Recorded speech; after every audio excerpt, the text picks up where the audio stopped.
it was this post here by this sister. I don't know what her name is, but her Instagram name is Modestry, right? Okay, and I'm bringing the post up on the computer. If the sister has a problem with it, I'm sorry, tough cheddars. It's on your Instagram. It's out there for the world. So, brother Nasir, please walk me through this post and what you made of it, and the potential ramification and consequences it could have on the wider Muslim audience, particularly our Muslim sisters. First of all, what's So, going on here? so I don't know the full details. What I do know is this: a number of sisters just were in my DMs sending this to me. And so, like I said, my client base, majority Muslim women, UK, Canada, States, typically 35 plus into the 40 range, one or two that are in their 50s. And so the sister that some work with me and some that don't sent me this as an example of there's still hope, right? And so what I know of this, because from the sisters that sent it to me, is this sister has 100 K plus followers on IG. I'm not sure, no disrespect her. I don't know if she's into fashion or whatever it is that she does, but she has, I think, 5 kids. Recently, a brother married her. And so sisters are using this as the example that age doesn't matter, that there's still hope, right? And that they don't need to, for in their mind, compromise or settle to engage in polygyny. And I think that's problematic because this is an outlier. This is the apex example. Like this sister, and again, no disrespect to her and her man, more so to her man, no disrespect to him, but this sister has the quote unquote Muslim European standard of beauty. Most average Muslim women don't have this standard. Most average Muslim women don't have 100 plus K followers. So she is the outlier. She's not the one that you need to be basing the standard of your success off of. Explain And to me that what does her followers, how does her having 100K plus followers enhance her marriage prospects? the DM box. Ah, The DM box. I got you. Because so my angle is this. Like again, I look at everything from a therapeutic lens. My point is this: it would be a distorted, limited way of thinking to think that you can obtain what she obtained when you don't have the level of access that she has. You don't have the features that she has. Whether that's fair or not, again, that's not the issue. And the reality is, life doesn't have to be fair for you or I, for any of us. Right. And that's, again, we come back. That's a distorted way of thinking. If you think that life, that's a demand that you're placing on life and subtly on your Lord, that life must be fair. And it's just not. And so this sister's situation, no disrespect to her, this sister's situation is an outlier. It skews the data. Right. I tell sisters, I'll actually say this. I tell sisters, you have time, but you don't have time to waste. And thinking that you can live out this sister's situation, I don't know if that's going to give you the outcomes you want. I mean, yeah, I see what you're saying now. I understand exactly what you mean. That the fact that she has that type of reach means there's a lot of men who will be able to view her and see her. And you know, if her Instagram is she does fashion, from what I understand. I've known her for quite some time, and we'll go down that rabbit hole in a moment. But before I give my 2 cents, Muhammad, I want to hear from you first, Akhi, with regards to what are the potential ramification, consequences? What's the message even being delivered here, do you think, in this post? And how do we advise our sisters accordingly? Because people love to take the apex example and then try to make out like that's the rule, you know, when it's just the apex example. I think what's really, really important for us to bear in mind when we see posts like this is the analogy of an iceberg. I think, subhanAllah, all we're seeing is that top layer, what's visible to us.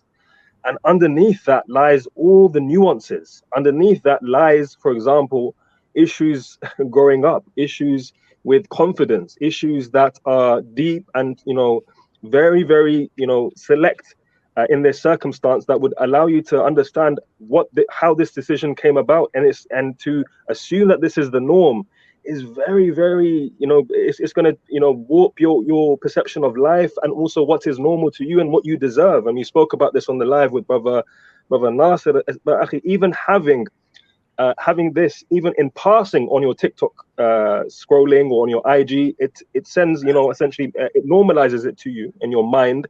And this is something that is, yani, it's adi, it doesn't matter. There's, the other side is much greener, essentially, right? And I don't, inshallah, if I let go of this man, I'll find another one that's, even if I have 5 children, khair, inshallah. So this can be disastrous for those sisters who essentially fall into that bracket, akhi, as we know, that feel like we are just 2 ships floating past each other in the night, who are essentially looking for a way out, and they see a man like this, they're like, Allahumma barik, and you see the comments. What an incredible brother! This is the prophetic example of a man. What an amazing, incredible individual. And thus, that's also trying to send, signals to other brothers who are, mashallah, don't have any children, and look, sisters have to understand, I'm using the word baggage in context here. We all have baggage. Sometimes it can be positive, sometimes it can be negative, but whether or not you like it, the man will perceive this as baggage. The fact you've got 5 beautiful, mashallah, children, Allah yahdihum ajma'in, may Allah subhanahu wa ta'ala guide them to the best, but that is baggage. That is baggage. Don't you agree, my brother? Subhanallah. So this is normalizing something which isn't normal, and that's the point. And brother Nasir mentioned as well. And for the young brothers as well, they'll be thinking, man, not only do I want a wife, I want to be following this incredible example, which isn't the norm. I mean, normalizing something that isn't normal. That's a good way of putting it. First of all, guys, we've got like 70 of you in here and only 20 likes. If you're enjoying the content, hit the like. It takes nothing from you. You know what? Hit the dislike. If you don't like what you're hearing, hit the dislike. I don't care. It all helps the algorithm. Al-Muhim. And share it on your groups. Put it on your WhatsApp. Put it on your Facebook groups. Put it on your Telegram, your Discords, wherever. All right? Because we need to get into this. I see this from a slightly different angle now. Okay? So, first of all, obviously, the sister is divorced, and to my understanding, she's been recently divorced, like in the past couple of years. I'm not too sure exactly the timeline. Now, the first thing that I think of when I see this, wallahu a'lam, okay, this is my suspicion, but this is a bit of a message to her ex-husband. You see, I did it, I done it. Look at me now. Okay, so that's the first thing. It's a little bit of an FU to the ex-husband. The second thing, and the first thing, when I saw this, it's actually my wife who showed me. When I saw this, the first words that came out of my mouth were "aib." This is aib. She said to me, "Lesh aib? Why aib?" I said to her, because he's with her grown daughters. Okay, he's their mahram now. I get it, but he didn't come into their lives when they were babies, man, or when they were little kids. He could have married one. He could have married the one on the left. The one on the left, my left. I don't know how old she is, but she looks like she's 17, 18. She's probably younger because girls look older when they're younger. But for all intents and purposes, that could easily have happened. And I see something like this online. I think, can't put this out like this whilst the father is still around as well. Like, dad's still around. How would dad be feeling right now? Okay, you want to get married again? Fine, get married again. Islam does not prohibit you from getting married again. But شوية احترام, have a little bit of shyness about it. It's not something to boast about. This is not like something like. I know what the message the sister wants to get across is. The message she wants to get across is, you see, I have 5 kids and I did it. But brother Nasir made an excellent point earlier, which I didn't even think of, Saraha, which was her reach actually enables her to get a lot of access, men approaching her in her DM. Now, this brother here, I mean, he looks like a handsome brother, Allahumma barik. I don't know nothing about him. I've got nothing bad or good to say about him for that matter.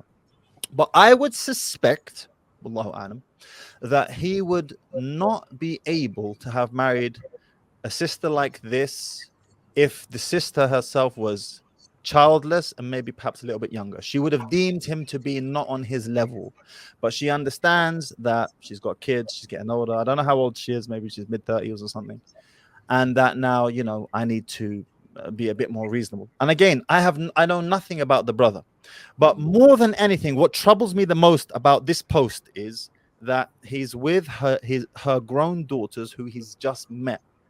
Like, I know you're their mahram, but yani have a little bit of shyness and sensitivity towards the father of those girls.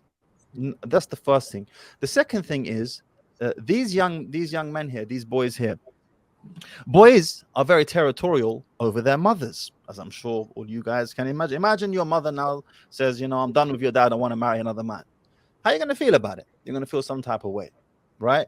So that's the second point why I say, Naib, why are you putting this out online? You're driving that dagger deep into the hearts of your sons now as well, who look none the wiser from this picture. They think it's perfectly normal, but they're gonna grow up one day and they're gonna be thinking about their father, and they're gonna be like, yo, come on, mom, like, what's going on here? You know? Now, I don't want to scroll through the sister's Instagram, but it is just loads of beautified photos and pictures of herself, you know? So as Brother Nasser said, I'm not surprised that she has found it easier than the regular woman, or the regular Muslim woman, I should say, to have married again so soon as well after leaving her or separating from her first husband. But what troubles me is this type of apex fallacy can give sisters a lot of false hope. They look at that one comment I saw in there and it said, he's a Jannati. He's from the inhabitants of Jannah. And I see that, and that's like, for me, when I see that, I think, this is desperation. This is a desperate comment. You guys are desperately hoping that men are going to accept this. Men, generally speaking, have a proclivity against this type of setup. This is an apex fallacy. So if you like that clip and you want to watch another one, click right here. And if you want to watch the entire podcast, click right here. نار نار سنفجرها برصاص ما نمحوها العار